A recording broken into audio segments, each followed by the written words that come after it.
Hello everyone, and welcome to another episode of Awesome Albums with Awesome Andrew. Can you believe that 1971 was 50 years ago? I know I've talked about a few albums that turned 50 years old this year, but there's so many more I want to talk about, but one of them I've wanted to talk about for a while was The Who's Who's Next.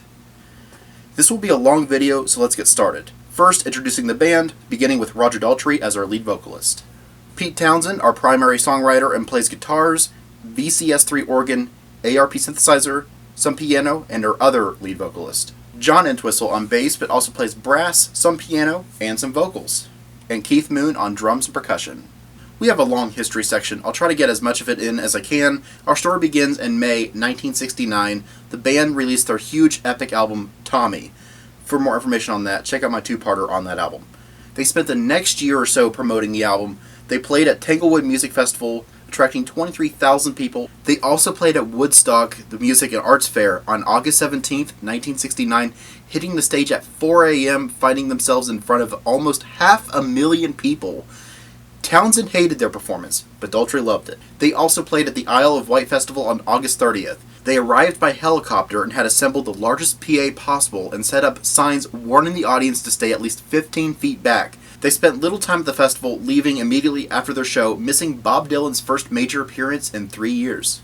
Let's head to the beginning of the new decade, January 4th, 1970. Keith Moon attended the opening of a nightclub in Hertfordshire. When he was leaving, a group of people started kicking his car. His driver, Cornelius Boleyn, jumped out to clear a pathway and was knocked to the ground. There are several different accounts of what exactly happened, but the car accelerated, dragging Boleyn underneath, and was pronounced dead on arrival at the hospital. Although Moon admitted he was driving, a verdict of accidental death was returned and no sentence was imposed. The incident, however, had a lasting effect on our drummer. I admit that was a detour in our story of telling the album, but when else am I going to share that story? Back on track, The Who were trying to figure out how to top their previous album. They decided to record a live album as a stopgap. They performed live at Leeds on February 14th, 1970, with the album being released on May 23rd. Fast forward to August 29th, The Who returned to the Isle of Wight and performed the entire Tommy album, and was intended to mark the end of Tommy being the main focal point of the stage show, and started introducing new material into their act. From September to December, the band was on a European tour. Townsend began working on the follow-up for Tommy, and new songs including I Don't Even Know Myself, Naked Eye, and Water made it into the live shows. This series of shows marked the true end of the Tommy era as they began to work on their next project and album, Lifehouse, which will take up the bulk of the history section. From January to March 1971, they started recording content for this overly ambitious project. It was going to be a multimedia, multi-sensory experience that would meld fiction with live performance. The story of Lifehouse was set to be like this Matrix-style future where the majority of humans are cocooned in life suits, feeding on entertainment supplied by the grid. The rebel spirit of rock and roll is preserved by outlaws in rural areas, and the climax would be this triumphant Who concert at the South Bank, during which the audience would suddenly be thrown into euphoric rapture, disappearing as the police moves in to shut it down. I guess it makes sense well enough. Emphasis on I guess. Pete said the main thrust of Lifehouse was moving towards making a movie. Cinema, for Townsend at the time, was very important because it's still the only medium which can capture the largeness of rock, the bigness of it, end quote. There was going to be a film that was to be directed by Kit Lambert and was a pretentious science fiction film with utopian spiritual messages into which were grafted uplifting scenes from a real Who concert. I apparently didn't write down who said that quote, but I'm going to assume that Pete said that too.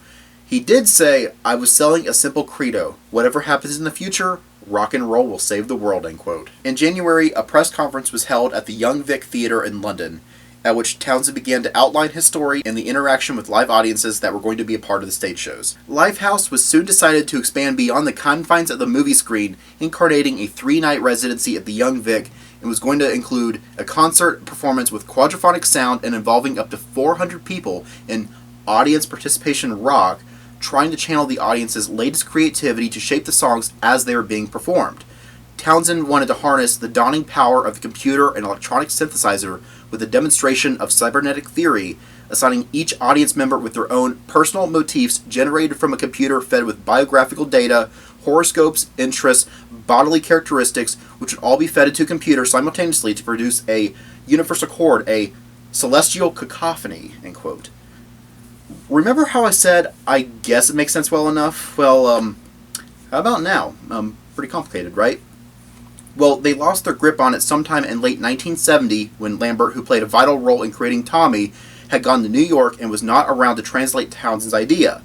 The band performed one show at the Young Vic in February 71 and rallied when they heard Energy on the tapes. The band was joined by Al Cooper on Hammond organ, Ken Asher on piano, and Leslie West of Mountain on guitar. A boozy 6-day recording in New York Studio One culminated with a falling out with Lambert, who had a nervous breakdown for Townsend. Lambert's participation in the recording was minimal and proved unable to mix the final recordings. He started taking drugs while Townsend started drinking brandy regularly. From my understanding, Kid Lambert was trying to sell people on the idea of a Tommy movie script or something without Pete Townsend's knowledge, causing a huge rift between them. Townsend lost interest and the group reassembled in the studio in May to pick up the remains of this idea. The Tommy movie did happen, by the way, released in 1975. Another thing was audience members weren't all that interested in participating in their new stage show. They just wanted to hear them play My Generation.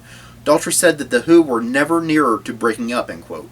Pete said, Lifehouse like the Brabazon aeroplane of the 50s, magnificent in concept and appearance, but too big to get off the ground, end quote. The problem is, Lifehouse was just too ahead of its time.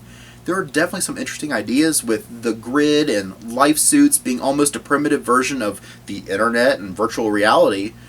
Pete has continued to use elements of Lifehouse in many songs and albums over the years. I'll try to cover as many of those as I can, but our next step in the story, though, kind of feels like a detour, but it kind of comes into play, so I'll go ahead and mention it. In May 1971, John Entwistle, frustrated with his limitations for his own songs within the band, released his first solo album, Smash Your Head Against the Wall, released May 14th, 1971. It has everything you can expect from a John Entwistle album. It's macabre, morbid, and full of humor. Back to Lifehouse. In June, they went to London with Glenn Johns helping. They recorded their first track in April at the Stargroves Mobile Studio, Mick Jagger of the Rolling Stones studio, with additional work at Olympic Studios and Island Studios. Johns also made backup copies of the record plant material, but decided it would be better to re-record from scratch at Olympic. Glenn Johns booked some May and June dates at Olympic, and to cut through the song's conceptual fat and pull out their heart, basically forget the concept album, let's just make a straightforward album with the best songs we can make. The group gave Johns free rein to assemble a single album of whatever songs he wanted in whatever order he wanted. Despite John's key contributions, he only received an associate producer on the finished album, though he maintained and he acted mainly in an engineering capacity and based most of the arrangements on Townsend's original demos. Pete Townsend said, "We were just astounded at the sound Glenn was producing," end quote. The album became Who's Next and was released in the US on August 14th, 1971. Despite the release of the straightforward album, many elements of Lifehouse were still used in this album, and Pete never fully abandoned the Lifehouse idea. He continued to write songs for the project throughout the 70s, and in 1980 worked with Entwistle to produce a new screenplay with a new story. Negotiations to produce a film fell apart when Townsend found himself infatuated with the wife of the film's director, a story recounted in the song Athena from It's Hard in 1982. In 1992, Townsend again began to work on the project. He recorded a solo album, Derelict, a semi-autobiographical story told in the style of a radio play. The hero of this piece, like Townsend, is an aging rock star laboring tirelessly on a 20-year-old rock opera called Grid Life Chronicles. In the story, he finds himself embroiled in a sex scandal that jeopardizes the future of the project. Several of the synthesizer pieces he recorded in the 1970s made their first official appearance on this album. In 1998, Townsend's dream of bringing Lifehouse to a wide audience finally came true when the BBC approached him with the idea of developing a radio play based on Lifehouse and incorporating the original music written for the project. The play, just under 2 hours in length, was transmitted on BBC Radio 3 on December 5th, 1999. Lifehouse Chronicles was released on February 17th, 2000, a box set containing song demos and solo versions of Baba O'Reilly, Won't Get Fooled Again, and Who Are You, as well as the radio program. There was also the album Lifehouse Elements, a single CD of the 6-CD Lifehouse Chronicles. So basically a light version with Elements and a deluxe version with Chronicles. The Boy Who Heard Music is a rock opus that began life as an internet novel written by Townsend. He wrote the foreword to the novella that he typically sketches out his opera in this way to lay out the plots and storylines, but in this case he published the material on an internet blog site in 2005-2006, opening an interactive discussion with readers. The work was released as a maxi single and album. The EP Wire and Glass was released on July 17, 2006 on iTunes, and later released as part of the Endless Wire album released on October 30, 2006. On May 1, 2007, Townsend released online software called the Lifehouse Method, in which anyone could create their own musical Portrait. The site was discontinued in July 2008, having generated over 10,000 pieces of unique customized music. In April 2019, it was announced a graphic novel based on the Lifehouse concept was in production with a release schedule of July 2020. However, the graphic novel hasn't been published yet as of March 2021. Oh, so much history. Let's move on to the album cover. The photograph was taken by Ethan Russell. The story of the album came about on May 8th, 1971, during a short tour in the UK. The band was traveling home from a Sunderland gig just outside of Sheffield. They decided to stop the car. Moon and Entwistle had been discussing the recently released 2001 A Space Odyssey when a large concrete rectangle reminiscent of Stanley Kubrick's opening was spotted in an industrial dumping ground. Ethan Russell said, "The odd thing is that it was only later that I found out what those pillars were used for, to keep waste in place. It was a dumping ground for rubbish," end quote. Another quote Russell said was, "As far as I understand it, a lot of the songs on Who's Next were originally intended for that record," referring to Lifehouse. Anyway, the band had virtually finished Who's Next, but still didn't have a clue about what to do about the cover, end quote. One rejected idea for the cover featured Keith Moon dressed in black lingerie and a brown wig holding a whip. And it was later used as the inside art for the 1995 and 2003 CD releases. Another idea was the band urinating against a Marshall stack and an overweight nude woman with the Who's faces in place of, certain parts. Now, the band urinating part stuck on the final product. Russell captured the band zipping up right after marking their territory on the monolith, which became the album cover. Now, Pete was the only one who actually went on the monolith. Rainwater was tipped from an empty film canister to achieve the effect that everyone else went as well.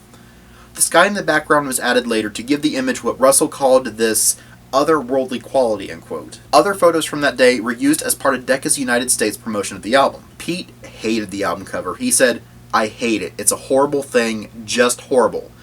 Of course I don't like it. It's got no artistic consequence whatsoever. No link to the music. It's meaningless. It's four guys stopping in a car and pissing up against a chunk of concrete." It was photographed by a very fine photographer in Ethan Russell, who, thank God, I really liked and used again for Quadrophenia. But I hate the front cover. I hate the back cover. I think it's disgusting. I suppose the notion was that 2001 A Space Odyssey was the film of the moment, and we're pissing over this 2001 monolith, which is even stupider because I think we all thought the film was fabulous. There's no irony in it. There's no truth in it.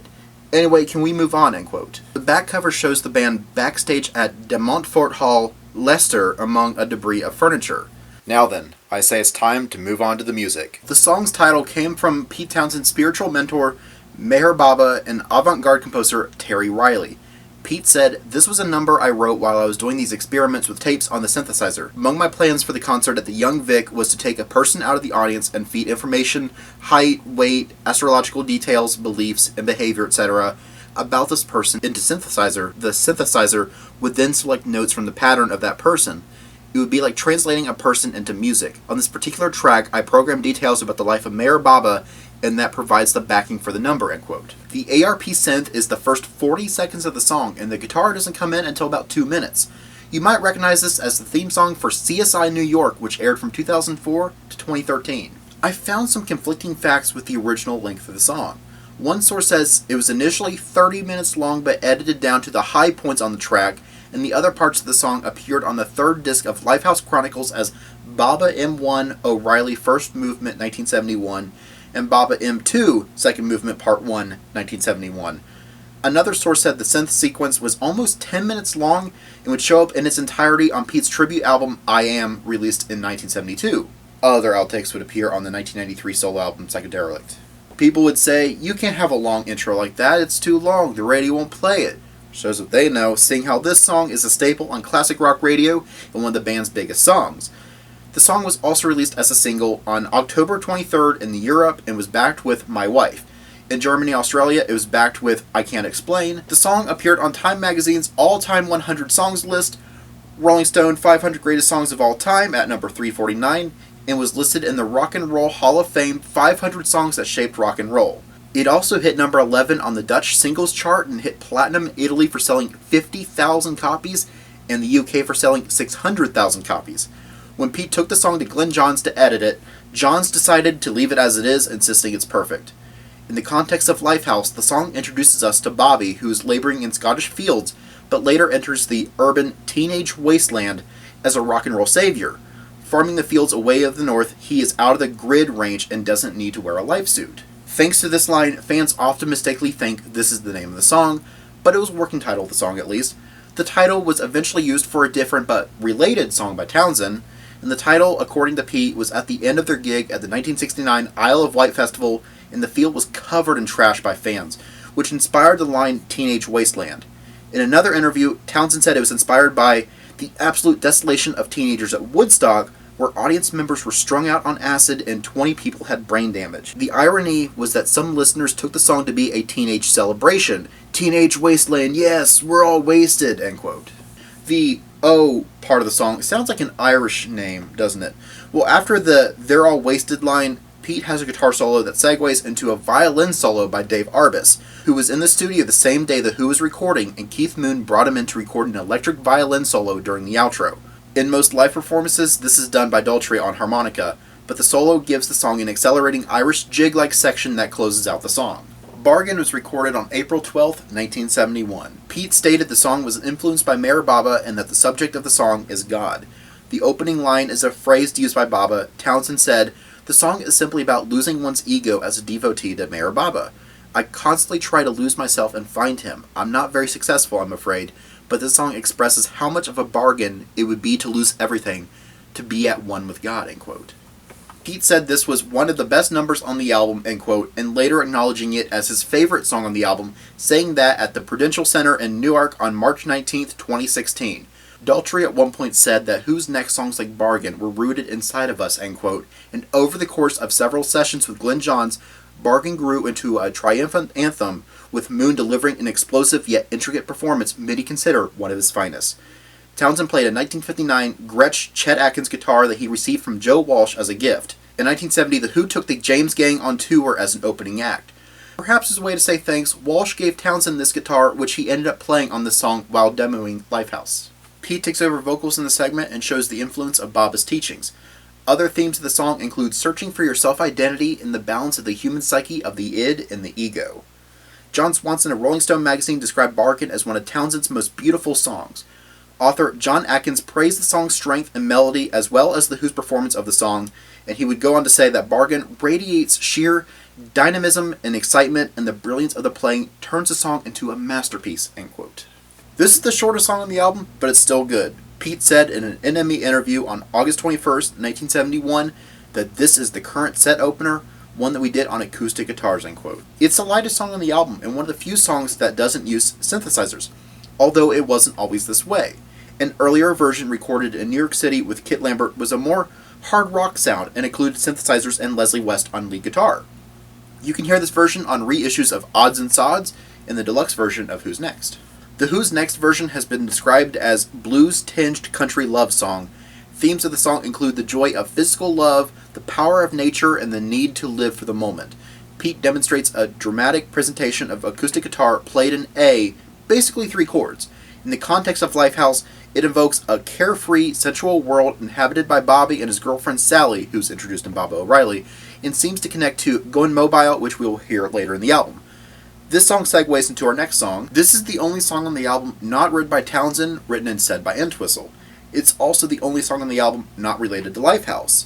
The song was recorded in May 1971 and was released as the B-side to Baba O'Reilly in Europe and Behind Blue Eyes in the US. The story of the song is about a man who has gone out and gotten drunk and been gone for a period of time due to being locked up, and is in fear of his wife's wrath because she thought that he was spending time with another woman. The song describes, in first person, all the things he needs to do or have to protect himself from her wrath. Now, was this a true story? I don't know. Supposedly the song came about after an argument with his wife Allison. He took the dogs for a walk.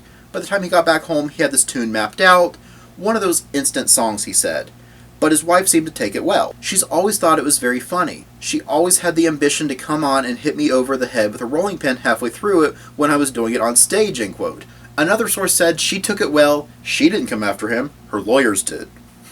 John, you were a funny guy. He not only did lead vocals in the song, but also bass, piano, and horns. The song doesn't feature a guitar solo, which he said he could only write on bass guitar, or in my head, just transferred it to manuscript paper or piano, end quote. Instead of a guitar solo in the longer breaks between the verse, there is a horn part. Pete Townsend really liked the song, saying, "A John Entwistle song is a really good number. I don't know whether I should say this, but it's much better than a lot of the stuff on John's own album. There's more meat on it."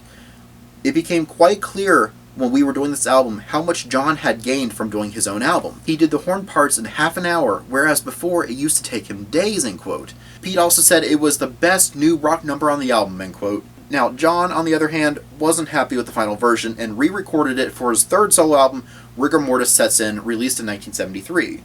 Because of excessive live performances, John wrote The Quiet One from Face Dances in 1981 to replace this song, although he did still perform the song in his solo career and later performances with The Who.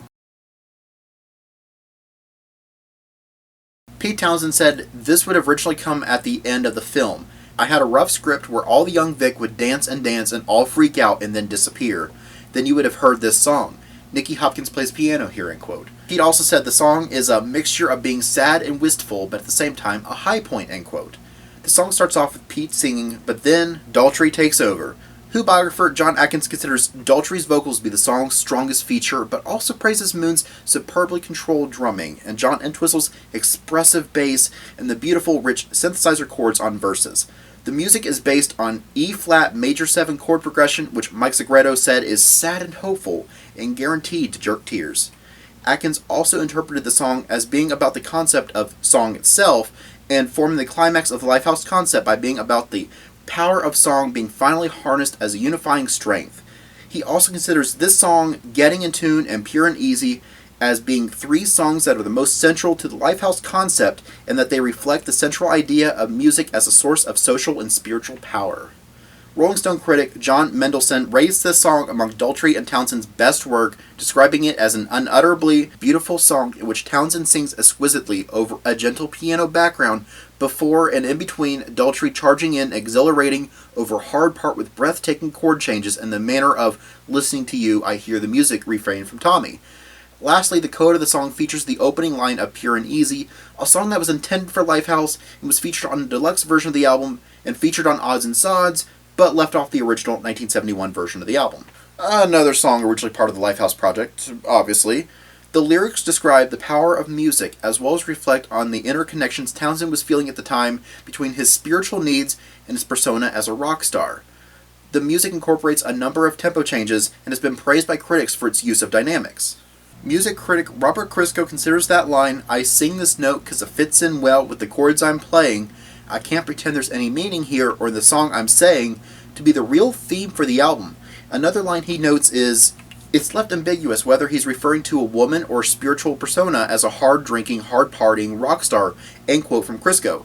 Pete Townsend said about that line, "It is a simple but multi-dimensional lyrics, could be interpreted as a standard love song, but he said the words are actually inspired by the work of Indian Sufi master Hazrat Inayat Khan in particular, where he says music is one way of individuals getting in tune with one another," end quote.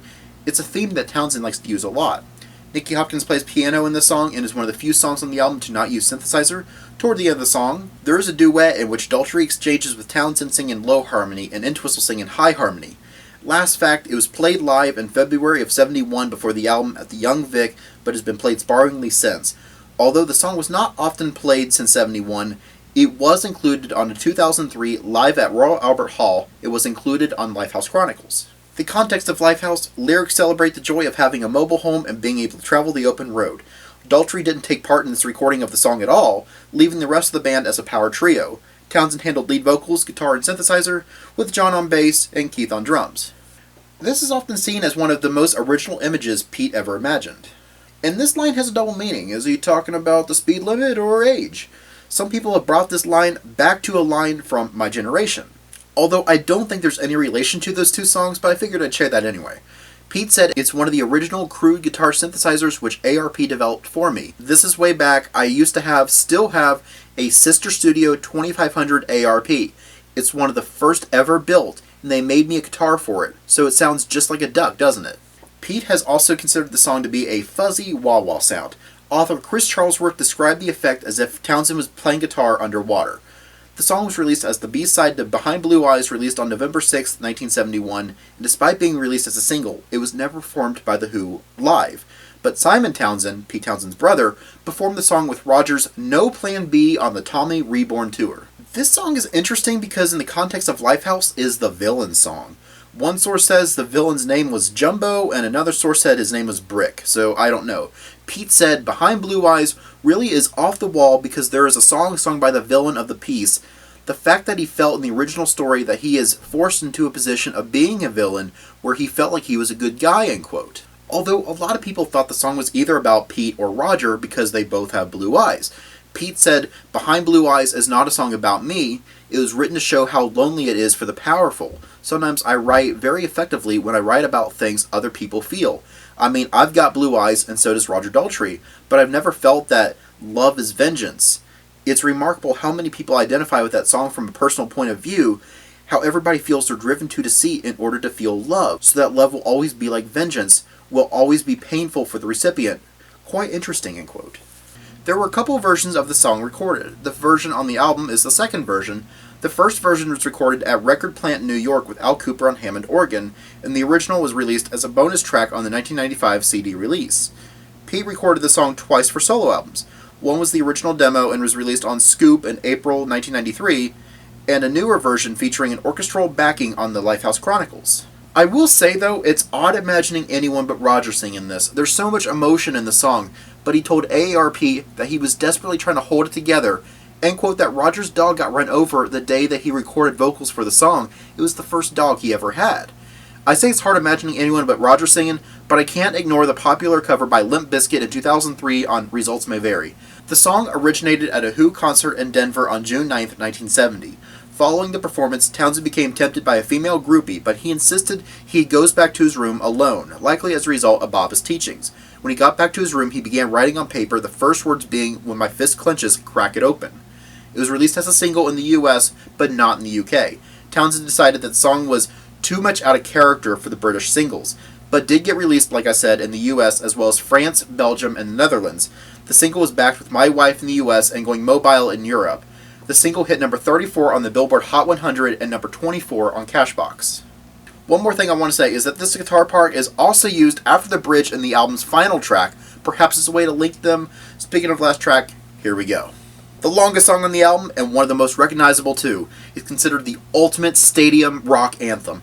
This was the last song Keith Moon played in front of a live audience on October 21st, 1976, and the last song he played with The Who at Shepperton Studios on May 25th, 1978, which was captured on the documentary film The Kids Are Alright. Keith Moon died on September 7th, 1978, at just 32 years old. He was also performed as part of their set at Live Aid in 1985 and Live 8 in 2005. T4 on the Beach in 2008, Capital FM Summertime Ball Concert in 2009, 2010, 2015, radio stations Jingle Bell Ball Concerts in 2009 and 2015. It was also performed in February 2010 as their closing song during the Super Bowl 44 halftime show. It was also used in commercials for the 2000 Nissan Maxima, which some people consider to be the biggest sellout in rock, but The Who made a lot of money with this deal. Ironic they call it the biggest sellout in rock, considering that this band literally has an album called The Who Sell Out. That same year, Nissan also used Bob O'Reilly in an ad for their Pathfinder. It was also the theme song for CSI Miami. So, yeah, a big and important song for The Who. It was mostly recorded at Mick Jagger's Stargrove's mansion using the mobile studio. The only thing that really came out of it that was usable, and then additional work at Olympic and Island. The track was completed on May 28th. The track eventually became the album's closing track, but there is an edited single version released. Hit number 9 on the UK charts, number 14 on the Australian Kent Music Report, number 7 on the Canadian RPM Top Singles, number 27 in Germany, number 8 in the Netherlands, number 15 on the US Billboard Hot 100, and number 9 on the US Cashbox Top 100. The US version had a label that read, "From the Motion Picture Lifehouse." The single was the A-side to I Don't Even Know Myself, released on June 25th in the UK, edited down to 335 to replace Behind Blue Eyes. The B-side was recorded at Eel Pie Studios in 1970, was on a planned EP that was never released. Daltrey hated the single version. He told Uncut Magazine, "I hated it when they chopped it down. I used to say, F it, put it out as 8 minutes. But there'd always be some excuse about it not fitting or some technical thing at the pressing plant." He also said, "After that, we started to lose interest in singles because they'd cut them to bits. We thought, what's the point? Our music's evolved past the 3-minute barrier, and if they can't accommodate that, then we're just going to have to live on albums," end quote. a Lowry organ fed through an ARP synthesizer, which came from Townsend's original demo and was reused for the finished track. The context of Lifehouse was written to be for the end of the opera after the main character Bobby is killed and the universal chord is sounded. The main characters disappear, leaving behind the government and army who are left to bully each other. Townsend described the song as one that screams defiance at those who feel any cause is better than no cause. He later said that the song was not strictly anti-revolution, despite the lyric "we'll be fighting in the streets," but stressed that revolution could be unpredictable, adding, "Don't expect to see what you expect to see. Expect nothing and you might gain everything." And Twistle said that the song showed Townsend saying things that really mattered to him and saying them for the first time, end quote. Pete said, "It's really a bit of a weird song. The first verse sounds like a revolution song, and the second like somebody tired of it. Basically, it's the same vein as We're Not Gonna Take It. It's an anti-establishment song. It's an anti-people who are negative. A song against the revolution, because the revolution is only a revolution. And a revolution is not going to change anything at all in the long run. And a lot of people are going to get hurt. When I wrote We're Not Gonna Take It, it really was We're Not Gonna Take Fascism. Won't Get Fooled Again, I wrote at a time when I was getting barraged by people at the Eel Pie Island commune. They live opposite to me. There was like a love affair going on between me and them. They dug me because I was like a figurehead, and I dug them because I could see what was going on over there. At one point, there was an amazing scene where the commune was really working, but then the acid started flowing, and I got on the end of some psychotic conversations, and I just said, oh, F it, end quote. He also said the song was meant to let politicians and revolutionaries alike know that what lay in the center of my life was not for sale, end quote. Interestingly enough, that's the closest to the title of the song being used. They do say "we don't get fooled again," but never say "won't get fooled again." That scream by Daltrey, Townsend described as though his heart was being torn out, became something more to so many people, end quote. Who author Dave Marsh described that scream as the greatest scream of a career filled with screams, end quote. The scream was so convincing that the rest of the band eating lunch nearby thought he was fighting with the engineer. Yeah, I had a lot to say about this one. Not only was it performed at so many notable concerts and commercials and everything, it has also been covered by artists like Van Halen, but only live. The album is called Live Right Here, Right Now, for those who are looking for it. That version made it to number 1 on the Billboard Albums Rock Tracks chart. The Who's version has since reached number 134 on Rolling Stone's 500 Greatest Songs of All Time as of March 2018. It was certified silver for selling over 200,000 copies in the UK. And that concludes this album. It has been viewed by many critics and fans to be The Who's best album and one of the greatest albums of all time. It was the only Who album to top the UK charts. It peaked at number 4 in the US charts, but songs from the album are continually played on American classic rock radio stations. Robert Christgau said in 1971, "The best hard rock album in years," saying while their previous recordings were marred by a thin sound, the group now achieves the same resonant immediacy in the studio that it does live, end quote. Although later said it was the worst kind of art rock band and Daltrey's histrionic singing and all that synth noodling, end quote. Billy Walker from Sounds highlighted Baba O'Reilly, My Wife, and The Song Is Over, and wrote, "After the unique brilliance of Tommy, something rather than an extension of their rock opera says much for their courage and inventiveness." Acclaimed Music ranks it as the 38th most celebrated album in popular music history. In 2003, Rolling Stone ranked it at number 28 on their list of the 500 greatest albums of all time and maintained that spot in the 2012 revised list and number 77 on the 2020 revised list. It was number 15 on Pitchfork Media's list of the 100 best records from the 70s. And a few weeks ago, a couple months ago, whenever this is getting uploaded, SiriusXM had a 50 albums turning 50 and was voted at number 6 for albums released in 1971. Basically, this album is very good. This is one of the albums that, in my opinion, holds the title of a flawless album. Every song is great, there are no weak songs on it. While there are some songs that are stronger than others, each song is strong in their own way and has no weak songs on this record. This has been Awesome Andrew telling you that The Who's Next is an awesome album. And I hope to see you in another video. Hey, quick announcement before you click off the video. So you might have noticed there's no music in this video. That is because over and over YouTube keeps flagging me for copyright stuff for the songs that are being played in the video, which I feel are kind of needed. I feel that it makes the video stronger and better to watch. It gets my point across of the songs and what they're about and everything. But YouTube doesn't see it that way, even though I put in there multiple times of copyright, fair use stuff.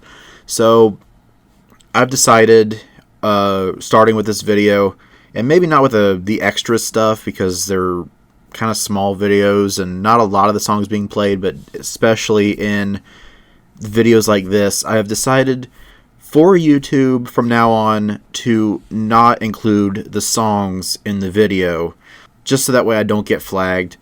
However, there is still a version with the music in there, and I have a link in the description below on where you can find that. You could also just watch it on the website too if you just prefer that. But I don't want to say what the website is in the video just in case YouTube hears that word and decides to flag it for that reason. Or let's just say in the future that for some reason this other source becomes dead or something. That way I could just change out the link in the description. So just in case you're wondering, why doesn't this video have the songs being played like they usually do? That's why. So that's all you need to do if you want to click on the version that has the music being played. All you need to do is just click on either the link to my website or the link to the other website, and that'll take you to a version of the video that has the songs being played. Thank you, and I hope to see you in another video.